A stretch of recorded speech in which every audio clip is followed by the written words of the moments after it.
Mummy जी, खाने में क्या बनाना है? अरे कुछ भी बना ले, क्या फर्क पड़ता है। करण कहाँ है? वो तो अभी सो रहे हैं माँ जी। सो रहा है? क्यों सो रहा है अभी तक? अरे रात में तुम लोग जल्दी नहीं सो सकते क्या? जो सुबह 12 बजे तक वो सोता ही रहता है, ये कोई समय है सोने का? जाकर उठाओ उसे जल्दी। जी माँ जी।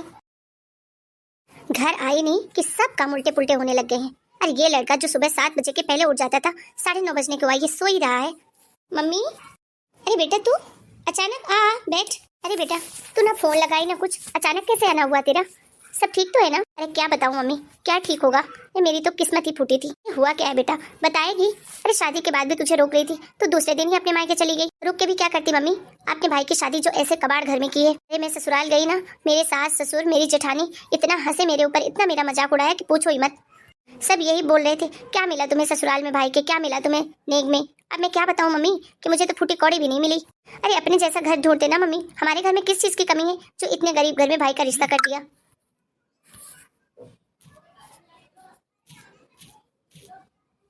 अरे रिया, तुझे तो अच्छे से पता है कि तेरी भाभी के पापा और तेरे पापा बहुत अच्छे दोस्त थे, और उन दोनों ने दोस्ती में बचपन में ही रिश्ता तय कर दिया था। पापा ने तय किया था ना मम्मी। अब पापा को तो गए इस दुनिया से कितने साल हो गए हैं, तो क्या जरूरत थी बाप को भैया की शादी वहीं करने की? अरे बेटा, समाज क्या कहता सबको पता था, तुझे तो अच्छे से पता है। सब एक दूसरे के घर आना जाना, और सबको पता था कि तेरे भाई की शादी उसी लड़के से होगी। अब ऐसे में मैं शादी के लिए मना करती तो बता कितनी बदनामी होती। सब लोग मुझे कितना भला बुरा कहते कि देखो पति मर गया तो पति की बात की मान तक नहीं रख पाई। और सच कहूँ तो मुझे खुद पसंद नहीं थी। मैंने तो तेरे भाई से बोला भी था कि अगर तू मना कर दे कि मुझे उस लड़के से शादी नहीं करनी है, तो मैं खुशी खुशी इस रिश्ते के लिए मना कर दूं, क्योंकि मुझे दोष भी नहीं लगेगा। लेकिन तेरा भाई था कि चुभा हुआ था, उसको भी उसी लड़की से ही शादी करनी थी। तो तू मुझ पे क्यों भड़क रही है? अब तू ही बता, मेरे पास कोई रास्ता था क्या कि मैं उससे शादी नहीं करूं? आपने तो शादी कर ली, लेकिन मेरी जिंदगी नरक बना दी आपने मेरे ससुराल। अब आप बताओ क्या क्या बोलूं मैं, किस किस चीज के लिए अपने घर वालों को? अरे तो तू क्यों चिंता करती है बेटा, तेरी माँ अभी जिंदा है। ये लीजिए दीदी चाय, इस चाय को ना मेरे सिर पर डाल दो तो शायद तुमको सुकून मिल जाएगा। आप ऐसा क्यों कह रही हैं दीदी? मैंने क्या किया है? नहीं नहीं, तुमने कुछ नहीं किया है, सारा दोष तो हमारा है, हमने ही सब कुछ किया है। अब जाओ भी यहाँ से, मेरे सर पे मत खड़ी रहो, नहीं पीनी मुझे चाय वाय। मम्मी जी आप पी लीजिए चाय। अरे अब मैं क्या ही पीऊंगी जब मेरी बेटी चाय नहीं पी रही है। लेके जा। और सुन, तेरी ननद आई है, अच्छा कुछ खाना बना दे। जी मम्मी जी। अरे नहीं नहीं भाभी, कोई जरूरत नहीं है। आपके मायके वालों ने और आपने वैसे भी मुझे इतना कुछ दे दिया है ना कि मेरा पेट बिल्कुल गले तक भर गया है। अब तो पेट में जगह ही नहीं बची कुछ खाने की।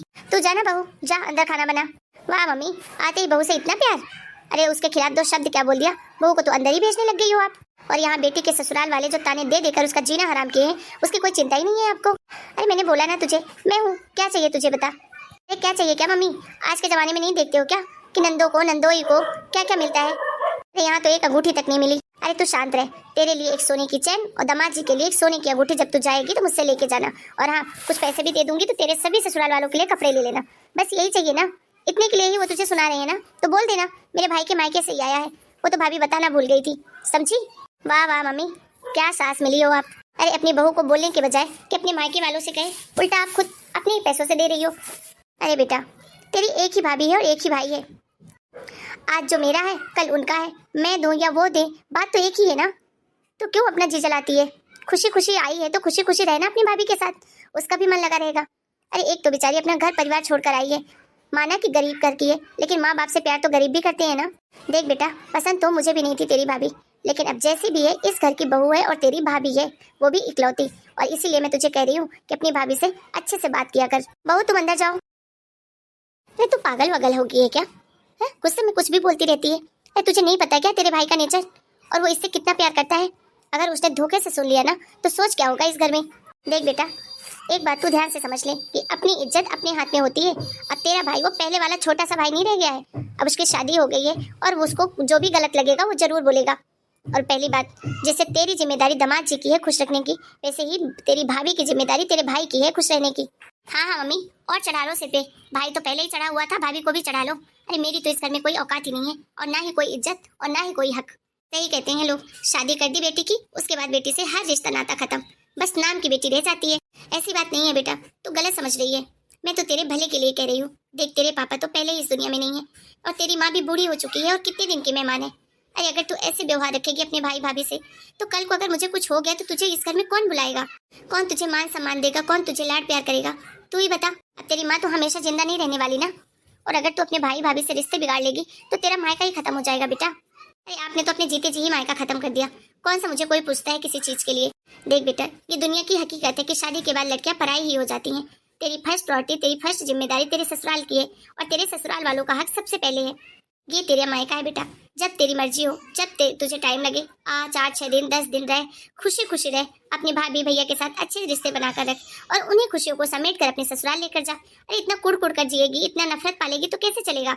अरे तेरी भाभी गरीब घर की है बेटा, लेकिन वो बुरी नहीं है। अभी शादी को कितने दिन हुए हैं, लेकिन पूरा घर उसने संभाल लिया है। अरे मुझे तो एक पानी का ग्लास भी इधर से उधर नहीं करने देती। और अब इस बुढ़ापे में बता तेरी माँ को क्या चाहिए। तेरा भाई खुश है क्योंकि उसको तेरी भाभी पसंद थी। तेरी भाभी घर गृहस्थी अच्छे से संभाल रही है और हमें क्या चाहिए।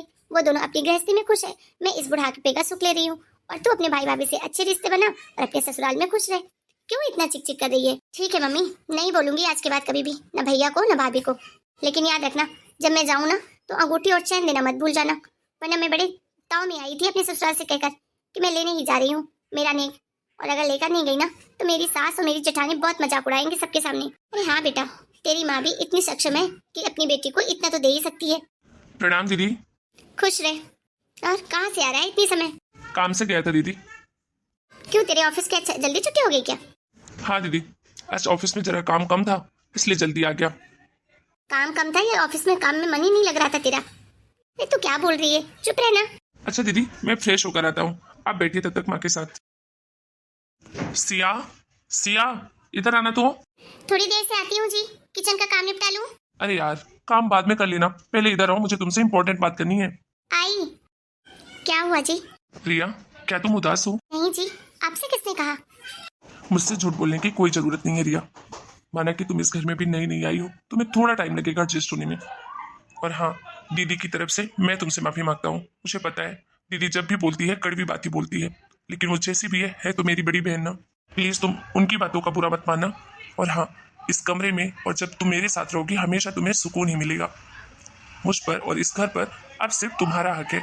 अब ये तुम्हारी अपनी घर गृहस्थी है और अपने तरीके से संभालो। हाँ, मम्मी भी कभी कभी दीदी की बातों में आकर कुछ बोल देती होगी, लेकिन तुम बुरा मत मानना, मम्मी मेरी दिल की बुरी नहीं है। हाँ जी, मैं सब समझती हूँ।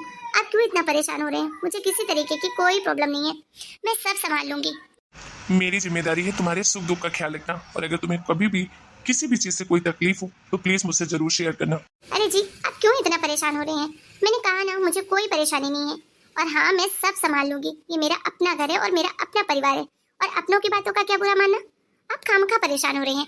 आप बैठिए, फ्रेश होइए, मैं आपके लिए गर्मा गर्म अदरक वाली चाय बना कर लाती हूँ। Thank you so much. मुझे तुमसे यही उम्मीद थी कि तुम मेरे घर परिवार को अपना समझो और अपनी गृहस्थी अच्छे से संभालो। बस बस, आप फ्रेश होने जाइए, मैं आती हूँ। दोस्तों, मैं तो बहुत खुशकिस्मत हूँ कि जो मुझे इतनी समझदार बीबी मिली है। लड़की कितनी भी समझदार हो, लेकिन पतियों को भी अपनी जिम्मेदारी जरूर समझना चाहिए। एक लड़की जो अपना सब कुछ छोड़कर पति के पीछे पीछे दूसरे घर आ जाती है, वो किससे उम्मीद रखेगी। अपने पति से ही ना। इसीलिए उसके सुख दुख का जरूर ख्याल रखें। उसको सिर्फ आपका प्यार, अपनापन ही चाहिए। उसके अलावा एक औरत को कुछ नहीं चाहिए होता है। अपने आप ही वो सर्वस्व निछावर कर देती है।